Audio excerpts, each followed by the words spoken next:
Grabe, inuubo ako ngayon. Siguro dahil sa klima ng panahon na madalas umuulan at bigla namang iinit at ang klima kahit sa loob ng bahay ay napakainit kahit kauulan pa lang. Ganyan na po ang ating panahon sa ngayon. At nakapagtataka kung bakit parang naiba na ngayon ang temperatura. Dahil siguro sa sobra ng kasamaan ng religion. Religion na naman. Masyado kasi akong na-excite dito sa aking nire-research about the history of God's people. Marami lang din kasi akong napapansin na may mga meaning in my research kung bakit itong God's people hindi naka-highlight yung people. Yung prophet naman, yung totoong prophet, big P. Ang false prophet, small p. Ang people of God naman, small p. Bakit hindi big P? Ang ibig sabihin, ang sama na kasi. Isa na po ako siguro doon. Pero I praise the Lord dahil kahit papano ay binago niya ang buhay ko. And what I am doing is, yun na nga, sinasabi kong my testimony. This is the result of my initiative to search the scriptures. Ang scriptures po kasi, kaya nga scriptures plural, inform.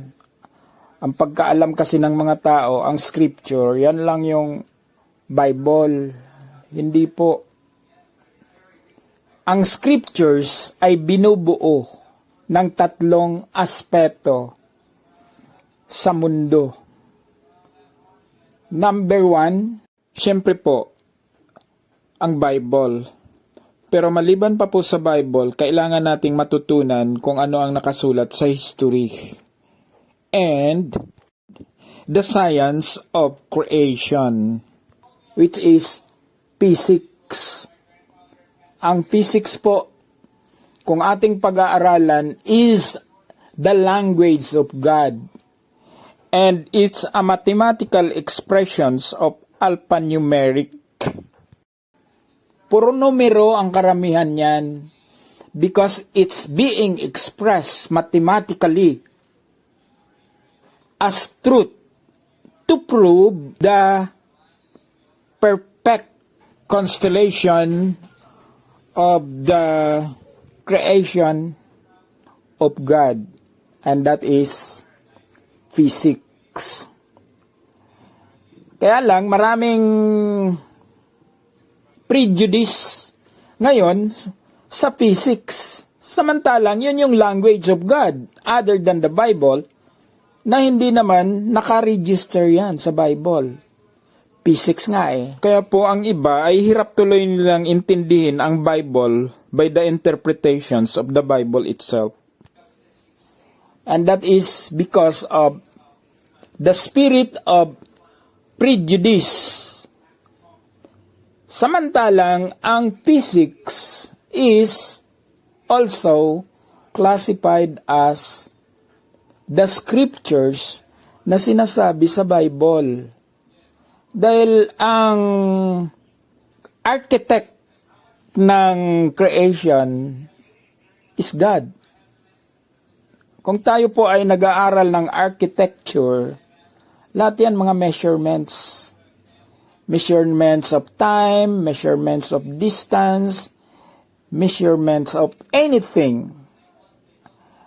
Itong mga religionist, walang ibang bukang bibig, yung measurement lang ng 7 days period of time. Yun lang ang alam nila, wala nang iba. Na kinurambola nila at binago-bago pa.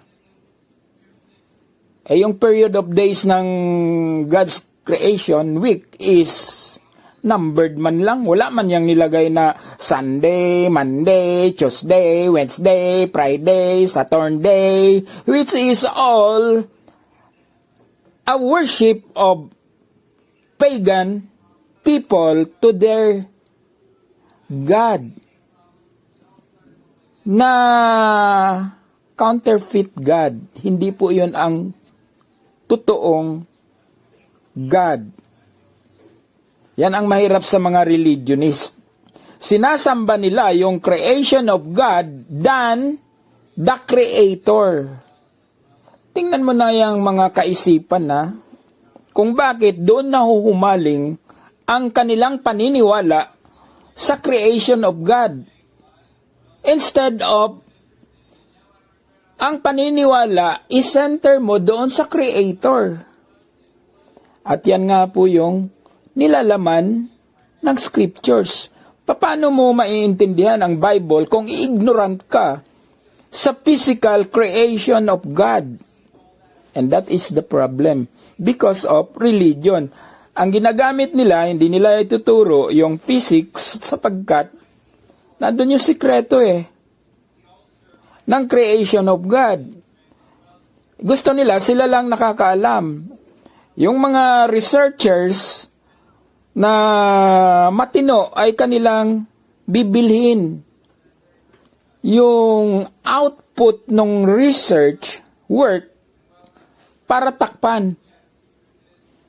Kasi yun yung magbubulgar ng katotohanan laban sa kanilang religion of kasinungalingan. Ayan po ang problema. Kaya ang mundo, kung atin pong papansinin, ang gulo-gulo na. Lahat na lang, inakop-akop na nila na sila ang maghari, sila ang may-ari ng lahat ng bagay na nasa sanglibutan. Tingnan mo na yung kalokohan na ng tao. Kung gaano kasama. Pinapangunahan pa ang kapangyarihan ng Diyos na hindi man nga nila kayang pumunta sa buwan, ay kaya pala. Kaya daw, kaya nilang pumunta doon, pero tumira sila doon, kaya ba nila? Ikaw daw, pumunta ka sa Mars. Halimbawa, narating mo ang Mars, kasi nakakompute ka ng speed of a jet plane na papunta sa Mars. Yung mga scientist ngayon, libre ang pumunta ng Mars kung gusto mo, provided in the condition na wala ng balikan sa Earth. Kamakailan lang ay mayroong recruitment ang NASA na papunta ng Mars. Kung sinong gustong sumama bilang astronauts. Marami ding namang nag-apply at pumayag for curiosity. Pero yun na nga, walang balikan to Earth. Ang ibig sabihin, kung ano man ang mangyari ng sasakyan somewhere up there in the sky at sumabog, wala. Hanggang sa alapaap ka na lang pupulutin. Kaya hindi ka nga makakabalik sa Earth. Dahil hindi man sigurado kung makakarating nga talaga sa Mars. Iyon po siguro ang hindi dapat kapanipaniwala at malaking katangahan na po yun. Nakarating ka nga sa heaven, pero hindi yun ang totoong heaven. Naintindihan nyo ba? Sa Bible po kasi, there are 3 heavens na nabanggit. Yung una po ay atmospheric heaven. Next to atmospheric heaven is the starry heaven. And the third is the heaven of all heavens. So, yun po yung the throne of God. Ganyan ako kung mag-isip. Noong ako ay nagugulo na itong mga tinuturo ng religion, sa totoo lang, muntik akong mag-suicide because of my religion, na yun nga po yung Sabbath. But when I studied the Bible by myself, in support of the physical science of God's creation, ay doon ko po naintindihan na ganun lang pala yun. Pero, pinagloloko na itong mga religionist para lang manguto na hindi man nga kayang sagutin yung mga deepest meaning of what is written in the Bible. Hirap kasi, namamaos na yung boses ko kakasalita. Pero hindi matapos-tapos yung aking kwento. Hanggang sa muli, eto po si Kuya Palabs dito sa ating friends and followers na patuloy pa rin pong nagsasaliksik, nagsishare, nakikipagtalakayan sa small group dito sa Facebook community. That makes me happy.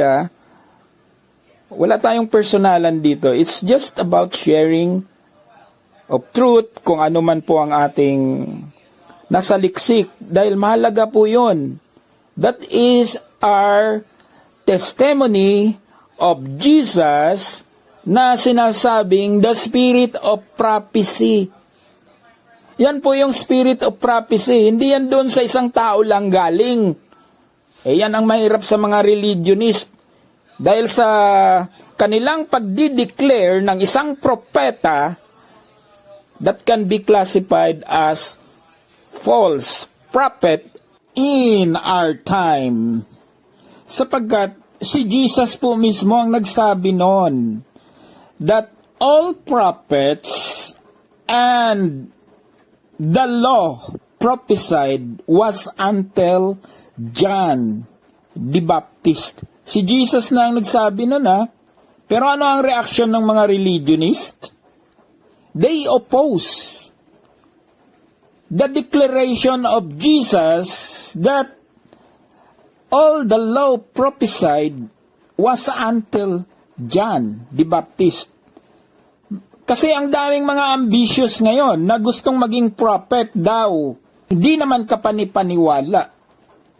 Dahil yun ay panluloko lang sa mga tao para mag-impose ng mga invention of beliefs system para manguto at gawing kalakal ang Biblia. At yan po ang pinakamalaking problema sa ating panahon sa ngayon. Amen? Mga kapatid, thank you so much for your listening and watching. Hanggang sa muli po, ito si Kuya Palabs na nagsasabing shout out po sa atong tanan from Luzon, Visayas, and up to the land of promise in Mindanao.